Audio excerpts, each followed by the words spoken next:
پاکستان، ترکی اور سعودی عرب کے درمیان ایک میوچل ڈیفنس ایگریمنٹ حرم کعبہ کے اندر یعنی مکہ کے اندر سائن ہو چکا ہے، اور بہت جلد قطر، کویت، ایجپٹ اور بنگلہ دیش بھی اس کا حصہ بن سکتے ہیں۔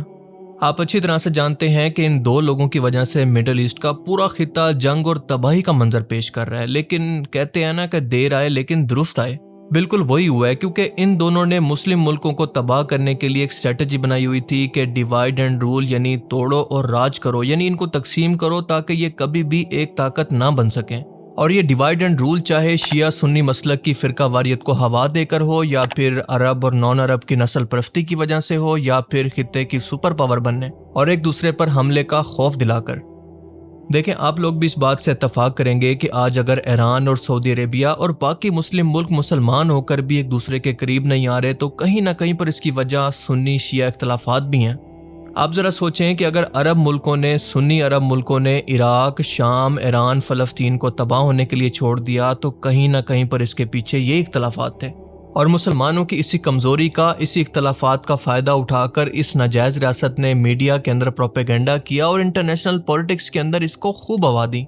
لیکن ایران، یو ایس اور اسرائیل کی جنگ کے بعد ان مسلم ملکوں کو اچھے سے سمجھ میں آ چکا ہے کہ یو ایس پر اپنے ڈیفنس کے لیے بھروسہ کرنا ان کی زندگی کی سب سے بڑی غلطی تھی، کیونکہ اس یو ایس کا مقصد تو مڈل ایسٹ خصوصاً عرب کی دولت کو ڈیفنس ایگریمنٹ اور ہتھیار بیچنے کے نام پر لوٹنا تھا اور ان کو سیلف انڈیپینڈنٹ ہونے سے روکنا تھا، تاکہ یہ مستقبل کے اندر خود کی کوئی آرمی، اپنا ڈیفنس انسٹرومنٹ نہ بنا لیں۔ اور ان سنی عرب ملکوں سے اتنا پیسہ لوٹنے کے باوجود بھی ایران وار کے اندر آپ نے دیکھا کہ ٹرمپ کی لاکھ چاپلوسی کے باوجود بھی ٹرمپ نے سب سے پہلے اس ناجائز ریاست کو ایران کے حملوں سے بچایا، جبکہ ان سنی مسلم ملکوں کو اپنے حال پر چھوڑ دیا، اور کھلے عام اسی ناجائز ریاست کو اربوں ڈالر کی نہ صرف ایڈ دی بلکہ اپنے ایڈوانس ترین ڈیفنس سسٹم بھی اس کو دیے، اپنے فائٹر جیٹ بھی، جو کہ اب تک کے سب سے ایڈوانس F-35 ہیں، اس کو دیے، مطلب اس کی ہر طرح سے مدد کی۔ لیکن ان سنی مسلم ملکوں کو اکیلا چھوڑ دیا ایران کے رحم و کرم پر۔ اس وقت بھی لوگ اس ایگریمنٹ کے بارے میں یہ کہہ رہے ہیں کہ یہ اس خطے کے اندر بہت بڑی ڈیولپمنٹ ہوئی ہے، لیکن پڑوسیوں کے ہاں کچھ ایسا سوگ کا ماحول ہے۔ کیا ہو گیا تمہیں؟ کیوں نہیں بول رہے ہو؟ کچھ تو بولو بھائی۔ لیکن ذرا فرنٹ پکچر سے ہٹ کر براڈر پکچر دیکھیں تو دراصل یہ حالات ہمیں یہ بتاتے ہیں کہ یہ امام مہدی علیہ السلام کے لشکر کی تیاری ہو رہی ہے۔ رسول اللہ صلی اللہ علیہ وسلم کی وہ حدیث مبارکہ یاد کریں جس کا مفہوم ہے جب آپ نے فرمایا کہ یہودی اور نصرانی جن کو آپ نے رومن کہہ کر مخاطب کیا، یعنی کفار، تمہارے خلاف اپنا اتحادی یعنی ایک بڑا لشکر لے کر جنگ کریں گے، اور اس خونی ترین جنگ کو جنگ ہرمجدون، الملحمۃ الکبریٰ یا پھر آرمگیڈن بھی کہتے ہیں۔ یہ جنگ ہوگی شام کی سرزمین پر، اور یہ کفار کا اتحاد 80 ملکوں پر مشتمل ہوگا، جس کو آج آپ نیٹو بھی کہہ سکتے ہیں، کیونکہ نیٹو کے اندر ویسے تو اس وقت 32 یا پھر 33 کے قریب ملک ہیں، اور اس میں مسلم ملک جیسا کہ ترکیہ جیسے ملک بھی شامل ہیں۔ لیکن حدیث مبارکہ کے اگلے الفاظ یہ بتاتے ہیں کہ یہ نمبر بہت جلد بدل جائیں گے، کیونکہ اس حدیث مبارکہ کے آگے الفاظ ہیں کہ منافق مسلمان بھی ان کفار کے ساتھ ہوں گے، جبکہ مسلمانوں کا ان کے مقابلے کے اندر اپنا نیٹو کا اتحاد ہوگا، جو کہ امام مہدی کی قیادت کے اندر ان کفار سے جنگ کر کے ان کو شکست دے گا۔ اور آج کے دور کے اندر اس مسلم نیٹو کی شروعات سے یہ اندازہ ہوتا ہے کہ ایک ایک کر کے باقی مسلم ملک بھی اس اتحاد کا، امام مہدی کی فوج کا لشکر بننا شروع ہو جائیں گے۔ اور آج آپ ذرا غور سے دیکھیں تو ترکیہ ان مسلم ملکوں کے اندر شامل ہے جو کہ نیٹو کے اتحاد کے اندر شامل ہے، یعنی یورپ اور غیر مسلم طاقتوں کے اتحاد کے اندر۔ یہ گمان کیا جا سکتا ہے کہ جیسے پہلے ترکیہ کے اندر بغاوت کے ذریعے فوج نے اقتدار حاصل کرنے کی کوشش کی، یا پھر جس طرح سے اسرائیل اس کو قبضانے کی دھمکی دے رہا ہے، عین پاسبل ہے کہ جنگ کے بعد ترکیہ کو رومی فوجیں یا پھر یہودی فوجیں فتح کر لیں، جس کا اشارہ ہمیں صحیح مسلم کی حدیث کے اندر بھی ملتا ہے۔ اور اس حدیث مبارکہ کو سننے کے بعد آپ کو زمانہ آخر کی تمام ٹائم لائن بہت ہی اچھے سے سمجھ میں آ جائے گی۔ سنن نبی داؤد اور صحیح مسلم کے اندر آتا ہے کہ آخری زمانے کے اندر مسلمانوں اور رومیوں یعنی مغربی قوتوں کے درمیان ایک بہت بڑی جنگ ہوگی، یعنی کہ پورا یورپ، امریکہ اور ناجائز ریاست اور اس کے اتحادی حدیث مبارکہ کے الفاظ کے مطابق 80 جھنڈوں کے نیچے جمع ہو جائیں گے۔ ہر جھنڈے کے نیچے 12,000 کا لشکر ہوگا، یعنی اگر اس کو ٹوٹل کریں تو یہ تقریباً 9,60,000 کی فوج ہوگی۔ لیکن حدیث مبارکہ کے الفاظ کے مطابق امام مہدی کی فوج اس جنگ کو جیت کر فتح حاصل کرے گی، لیکن اس فتح کے بعد وہ قسطنطنیہ کی فتح کے لیے بڑھے گی۔ اس کا مطلب یہ ہے کہ قسطنطنیہ کے اندر بغاوت ہو چکی ہوگی، یا پھر رومن فوجیں یا پھر یہودی قوم اس پر کنٹرول یا پھر قبضہ حاصل کر چکی ہوگی۔ اور اسی لیے عین اس جنگ کو جیتنے کے بعد امام مہدی علیہ السلام قسطنطنیہ کی طرف بڑھیں گے اور بنا کسی جنگ کے اس کو فتح کر لیں گے۔ اب قسطنطنیہ کی یعنی ترکیہ کی فتح کے بعد فوراً بعد دجال کا خروج ہوگا اور وہ فلسطین کی طرف رخ کرے گا، اور دجال کی یہ فوج اکٹھا ہو کر شام کی طرف جہاں پر امام مہدی علیہ السلام کا لشکر دمشق کے پاس موجود ہوگا اس کی طرف بڑھے گی۔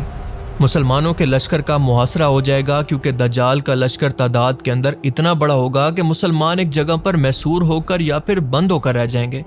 وہ صرف اللہ تعالیٰ سے مدد کی امید لگا کر بیٹھے ہوں گے، لیکن اسی موقع پر حضرت عیسیٰ علیہ السلام کا نزول اللہ کے حکم سے دمشق کی جامع مسجد کے مشرقی مینار پر ہوگا۔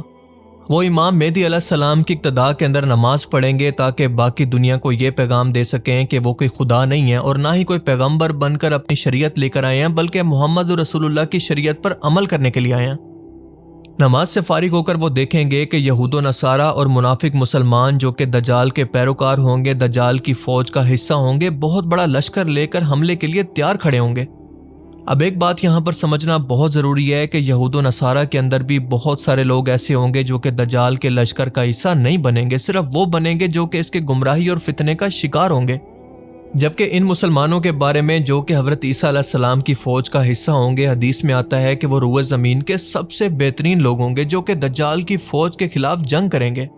اور اب اس جنگ کی قیادت کریں گے خود حضرت عیسیٰ علیہ السلام، اور اس کے بعد ایک خونخوار لڑائی ہوگی جس کے بعد دجال اور اس کی فوج بری طرح سے ہار جائیں گے۔ اور اس بری طرح کی شکست کے بعد جب دجال کی فوج کو شکست ہو چکی ہوگی تو وہ اپنی جان بچا کر عیسیٰ علیہ السلام سے بھاگ کر باب لد کے مقام پر، جہاں پر آج بھی ایئرپورٹ موجود ہے، وہاں سے بھاگنے کی کوشش کر رہا ہوگا، جسے عیسیٰ علیہ السلام پکڑ کر موقع پر قتل کر دیں گے۔ اور آپ کو حیرت نہیں ہونی چاہیے کہ آج بھی باب لد فلسطین کے اندر موجود ہے، جہاں پر اسرائیل نے جان بوجھ کر ایک بھاگنے کا ایئرپورٹ بھی بنا رکھا ہے۔ جب دجال کا قتل ہوگا تب جا کر یہودی قوم بھاگ کر اپنی جان بچانے کی کوشش کرے گی، اور تب جا کر وہ حدیث کے الفاظ مکمل ہوں گے جب آپ صلی اللہ علیہ وسلم نے فرمایا کہ یہ جنگ اتنی شدید ہوگی کہ اگر کوئی یہودی کسی پتھر یا پھر درخت کے پیچھے چھپے گا تو وہ پتھر یا پھر درخت بھی پکار اٹھے گا کہ اے مسلمان، اے اللہ کے بندے، میرے پیچھے یہودی موجود ہے، آؤ اس کو قتل کرو، سوائے غرقت کے درخت کے، کیونکہ وہ یہودیوں کا درخت ہے۔ اور آج حیرت انگیز طور پر مسجد اقصی کے پاس موجود تمام پہاڑوں پر دھڑا دھڑ یہودی قوم یعنی زائونسٹ یہ درخت لگا رہی ہے۔ گریٹر اسرائیل کی کوششیں تیز ہو چکی ہیں، یہودی مسیح کے آنے کے لیے بار بار نیتن یاہو یہ بیان دے رہا ہے کہ ہم اس مسیح کے لیے جنگ کر رہے ہیں۔ تو آپ خود سوچیں کہ یہ سب کچھ اتفاق تو نہیں ہو سکتا۔ Some US commanders told troops the Iran war is part of God's divine plan to trigger